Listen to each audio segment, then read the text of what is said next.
The first time I saw her, I didn't know I'd be so aware of every little detail. I was just walking into my friend's house, expecting the usual casual hangout, video games, snacks, and easy conversation. Instead, I found myself paused in the hallway, noticing the way sunlight pooled on the polished wooden floor, illuminating dust motes that danced lazily in the air. And then she was there, my friend's mom, standing in the doorway of the kitchen, adjusting her apron with a grace that made the simplest movement feel deliberate. She was beautiful in a quiet, confident way, the kind of beauty that didn't shout but made you notice. Her hair, the color of rich chestnut, caught the sunlight when she tucked a loose strand behind her ear. Her eyes, warm yet playful, followed me as if she were trying to read me, teasingly aware of my awkwardness. I cleared my throat, fumbling with my backpack, and she tilted her head slightly, a small smile tugging at the corner of her lips. "You're here for, friend's name?" she asked, her voice light but carrying a teasing undertone that made me immediately self-conscious. I nodded, suddenly aware of how hot my cheeks felt. There was a subtle scent lingering in the air, a mix of her perfume and the faint aroma of something baked fresh in the oven. It was comforting, yet it prickled at the edges of my nerves. As she walked past me into the kitchen, her fingers brushed lightly against my arm. It was an accidental touch, but long enough for a spark of warmth to travel through me. I tried to focus on anything else, the neatly stacked dishes, the sunlight glinting off the counter, but her presence had an almost magnetic weight. She bent to reach something on the lower shelf, and for a fleeting moment, I caught the curve of her profile against the warm kitchen light. She laughed softly at something my friend said from the living room, and the sound was full and genuine, filling the space in a way that made it impossible not to notice. She caught me looking, or at least I imagined she did, and she raised an eyebrow, still smiling, as if she'd caught me in some small act of admiration. There was a teasing energy in her gaze, a quiet challenge that made my stomach twist and my words catch in my throat. The rest of the visit blurred slightly casual conversation, her instructing me on where to put my shoes, her effortless way of moving through the kitchen, yet I kept replaying that first glance, the light touch on my arm, the soft laugh that seemed to linger in my mind long after it ended. It was a moment simple enough to pass unnoticed by anyone else, but for me, it planted a seed of curiosity, a flutter of awareness that this wasn't going to be just another ordinary day at my friend's house. By the time I left that evening, I was painfully conscious of the way her presence seemed to follow me, like a soft echo in the back of my mind. I didn't know it yet, but that brief encounter, her teasing tone, the warmth of her accidental touch, the quiet elegance in every gesture, had opened the door to something unfamiliar, subtle, and undeniably magnetic. After that first encounter, visiting my friend's house took on a new, almost magnetic pull. Suddenly, it wasn't just about hanging out with him anymore. There was her, calm, confident, and quietly observant, waiting in the kitchen or moving through the living room with effortless grace. Each time I came over, I found myself noticing small things, the way her hands moved when she poured tea, the slight crease near her eyes when she smiled, the soft warmth of her voice when she spoke. It began innocuously, as most things do. One afternoon, I offered to help her with a recipe she was trying out. She leaned close to guide my hands, adjusting my grip on a rolling pin. The touch was light, almost incidental, but my skin remembered it long after. The smell of fresh dough and warm vanilla surrounded us, comforting yet somehow intoxicating. "Careful," she teased, her lips curling into a soft smile, "you're too rough. You might ruin it." I laughed nervously, aware of how close we were, my shoulder brushing hers. She didn't pull away. Over the next few visits, these moments became small rituals. She taught me how to knead bread properly, how to slice vegetables with precision, even how to fold napkins neatly for a dinner. Each lesson was practical, yet there was an undercurrent of something else, a subtle playfulness in the way she corrected me, the way her fingers briefly lingered on mine when demonstrating a technique. Her eyes would sparkle with amusement when I fumbled, and I found myself wanting to do better, not just to impress her, but because the way she looked at me made me feel seen. Sometimes, our lessons bled into conversation. While chopping vegetables or arranging the kitchen table, she would tell me stories, small anecdotes about her life, her experiences, the quirks of her past. She spoke with a gentle confidence, but occasionally her tone softened, revealing moments of vulnerability. I listened intently, fascinated not only by what she said but by the subtle shifts in her expression, the way her gaze occasionally lingered on me as though weighing me. It was disarming, this quiet intimacy that grew between us, unnoticed by my friend or anyone else. And then there were the accidental touches, brushing against her arm when reaching for the same ingredient, the light pressure of her hand guiding mine, her fingers briefly lingering on my shoulder. Each contact was fleeting, but charged with warmth. Every laugh we shared, every small correction, every gentle nudge of encouragement left me acutely aware of her presence. I started noticing the tiny details, the softness of her sweater, the delicate scent of her perfume mingling with the kitchen aromas, the reassuring steadiness in her gestures. It was easy to get lost in these moments, and I did. The line between teacher and observer, between casual familiarity and something more, began to blur. I wasn't sure if it was admiration, curiosity, or something deeper stirring within me, but I knew one thing: I looked forward to these visits not just for the lessons, but for her. By the end of each afternoon, I left her kitchen with flour on my hands, a smile on my face, and a strange, lingering warmth that didn't fade. There was an unspoken connection forming, a slow-burning tension that neither of us acknowledged directly, but both of us felt. And somewhere deep down, I realized that I was beginning to care not for my friend's mom as an adult figure, not just as someone who taught me practical skills, but for the woman who saw me, challenged me, and somehow made ordinary moments feel extraordinary. It was one of those quiet evenings where the sunlight had faded, leaving only the soft glow of the kitchen lamp. The room smelled faintly of simmering soup, mingling with the lingering sweetness of freshly baked bread. I had come over under the pretense of helping my friend with homework, but as always, I ended up in the kitchen with her. This time, however, there was a different energy, one that made my chest tighten in a way I didn't fully understand. She leaned against the counter, her arms folded loosely, a contemplative look in her eyes. I noticed a subtle tension in her posture, the way her fingers played with the edge of her sleeve, and instinctively, I felt a desire to bridge the space between us, though I didn't yet know how. "You know," she began softly, almost as if speaking to herself, "sometimes people assume I have everything figured out, but it's not always like that." Her voice was gentle, tinged with a quiet sadness that caught me off guard. I hesitated, unsure if I should respond, but my own curiosity and some deeper instinct urged me to listen. She spoke then of small disappointments and quiet moments of loneliness, memories that shaped her but never defined her. Her eyes softened, and she glanced at me briefly, as if testing whether I would understand, whether I could hold this fragile part of her. I nodded, trying to offer silent reassurance without intruding. The normal rhythm of teasing and laughter that had marked our previous encounters faded, replaced by a tender, unspoken connection. At one point, I reached for the tea kettle, and our hands brushed accidentally. The contact was light, a fleeting touch, yet it sent a ripple of warmth through me. She noticed my pause and smiled faintly, not teasing this time, just acknowledging the moment with quiet grace. Her presence felt grounding, yet it stirred a strange mixture of comfort and something more complicated, an awareness I wasn't yet ready to name. As she shared these stories, I realized that her confidence wasn't a mask, it was a shield she carried carefully, one that only opened in moments of trust.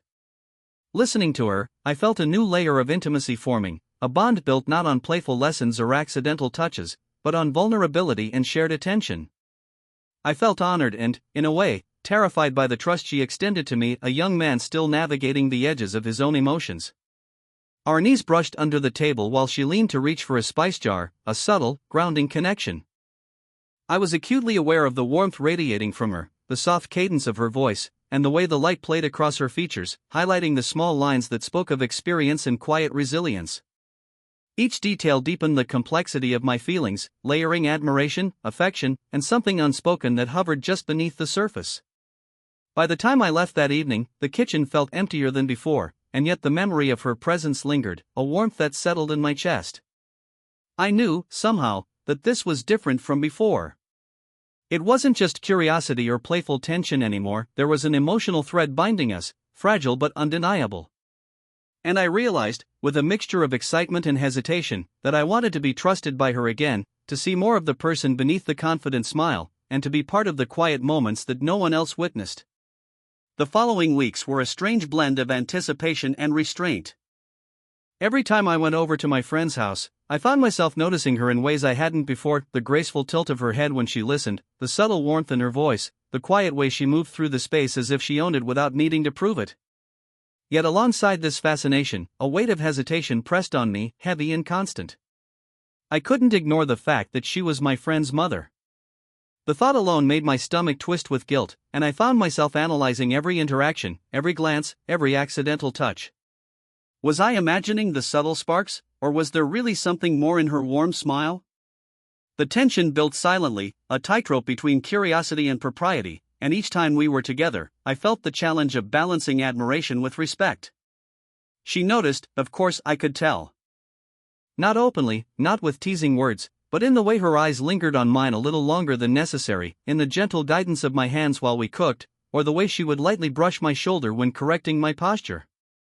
These small gestures were brief, almost casual, but they carried an intimacy that I hadn't felt before. Every accidental brush of skin, every faint touch, made me acutely aware of the age gap and the delicate boundary we weren't supposed to cross. One afternoon, as I reached for a spice jar, our fingers touched for a fraction of a second. My pulse spiked. She glanced at me, her expression unreadable, a mixture of amusement and something softer, more personal. I quickly looked away, fumbling with the jar as my mind raced. I wondered, was I reading too much into it? Was she simply being kind, guiding me through the kitchen tasks as she always had? Or was there an unspoken acknowledgement in her touch that neither of us would voice? Despite the tension, there was a strange comfort in her presence. When she leaned close to show me a trick with the knife, the faint scent of her perfume mingled with the aroma of fresh herbs, grounding me. Her hand brushed mine lightly, guiding me, and I felt a warmth spread from my shoulder down to my chest. It was electric, but restrained. She wasn't crossing a line, and neither was I, yet the awareness of that restraint made every moment sharper, more alive. I spent the evenings replaying our interactions in my head, analyzing every nuance, every glance, every smile. The emotional push and pull created a quiet tension, a tug-of-war between desire and reason. I wanted to linger, to feel her near me a little longer, but I also knew the importance of caution. My admiration had deepened into something more complex, something that required patience and discretion. By the time I left her home each day, I carried both the warmth of her presence and the weight of my hesitation. The small touches, the shared laughter, the subtle guidance, all of it lingered in my mind, leaving me exhilarated and uncertain. I was learning to navigate the delicate line between affection and propriety, discovering that connection didn't need to rush to define itself, and that sometimes, the tension itself could be as meaningful as the touch. It was one of those rare afternoons when the house was quiet, my friend out running errands and the sun dipping low enough to filter golden light through the curtains. I had come over ostensibly to help with dinner, but I quickly realized that these visits had become about more than just meals or casual conversation. Her presence had a gravitational pull, one I couldn't ignore, no matter how carefully I tried.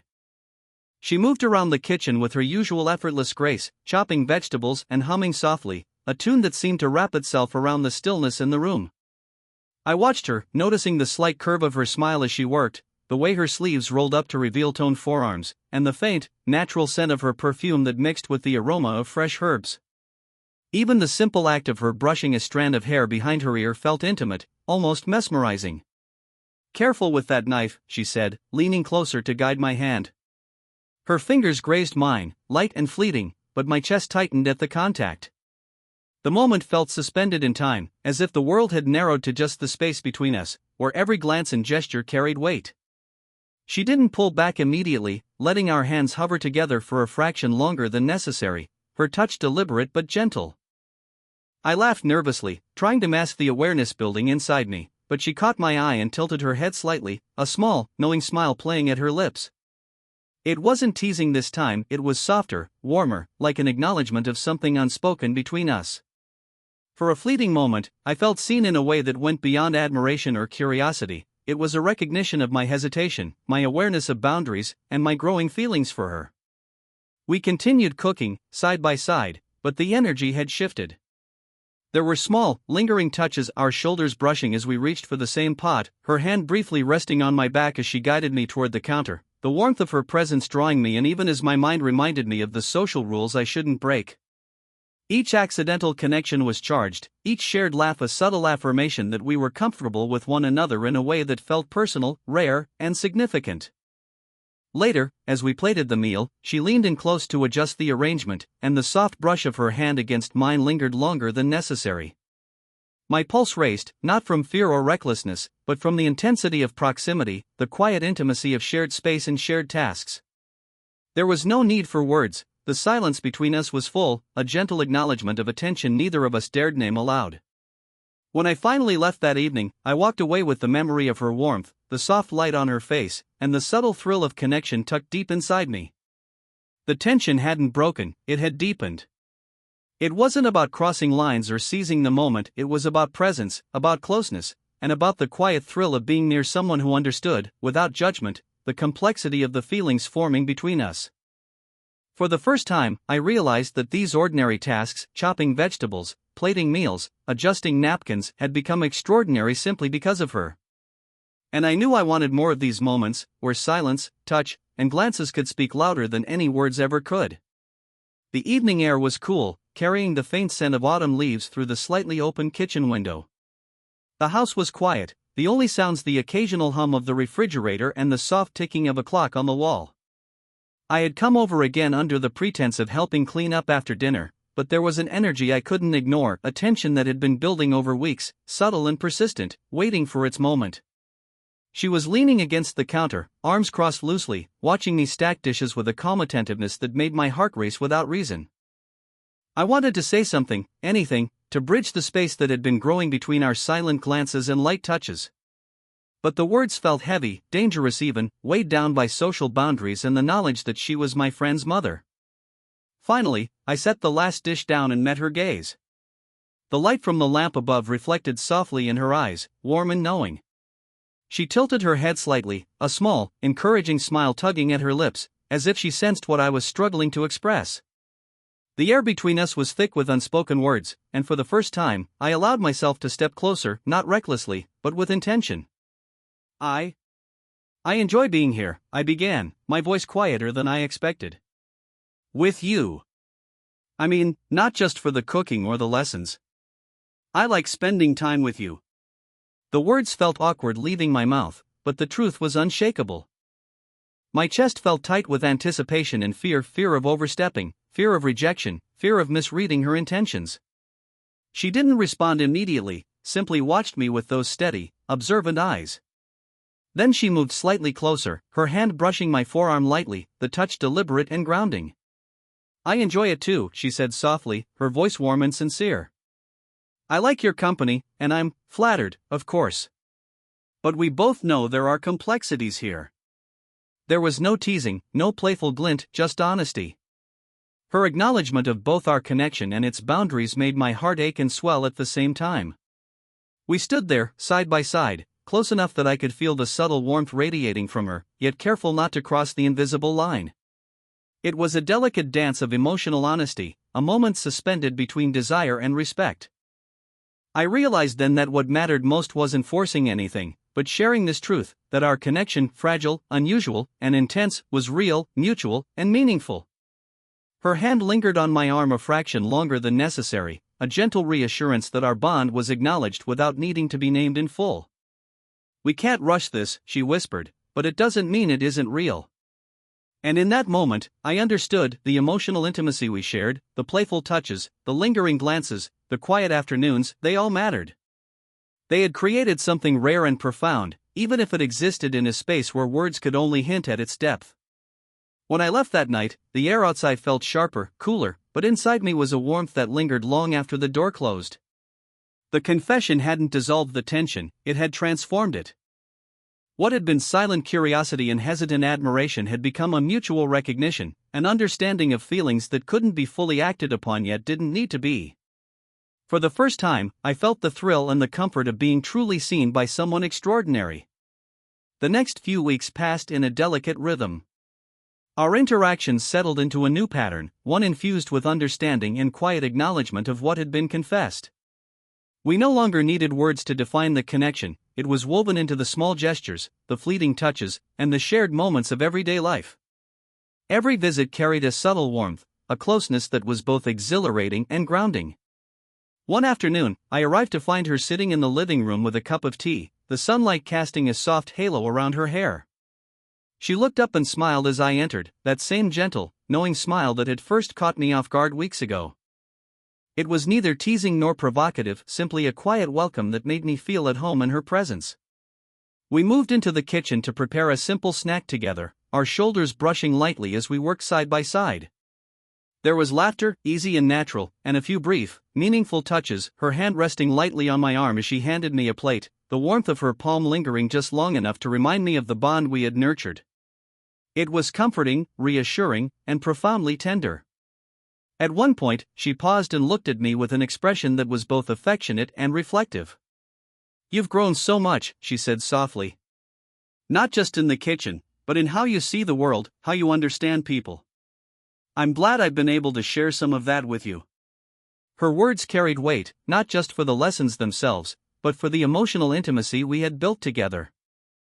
I felt a surge of gratitude and something deeper, a quiet admiration that ran both ways. As the afternoon faded into evening, we shared a moment of silence, sitting across from each other with a small table between us. Our knees brushed beneath it, and her eyes met mine with a warmth that needed no words. It was a subtle acknowledgement that what we shared was unique, meaningful, and cherished, even if it existed within the boundaries of reality and social expectation. There was no rush, no pressure, just presence, understanding, and mutual respect. When I finally stood to leave, she walked me to the door. Our hands met in a gentle, lingering touch, the kind that conveyed care, connection, and unspoken affection. "Take care," she said softly, and I nodded, feeling the depth of her sincerity. Outside, the cool air wrapped around me, but inside my chest there was a warmth that stayed long after I stepped away. In the days that followed, our bond continued to grow in subtle, meaningful ways. We shared quiet afternoons, small lessons, laughter, and confidences. The tension that had once been electric had softened into a gentle, comforting closeness, a connection built on trust, respect, and mutual understanding. It was a slow-burn romance, not defined by dramatic gestures or societal expectations, but by shared presence and quiet emotional intimacy. By the time the story reached its natural close, I realized that the most extraordinary moments had been the simplest: the accidental touches, the lingering glances, the shared laughter, and the quiet acknowledgement of feelings that didn't need to be fully named to be real. As I walked away from her house one final time that week, I carried more than memories of playful lessons or fleeting touches. I carried the warmth of connection, the comfort of understanding, and the quiet, enduring thrill of a bond that had grown slowly, sincerely, and beautifully, a bond that neither time nor circumstance could diminish.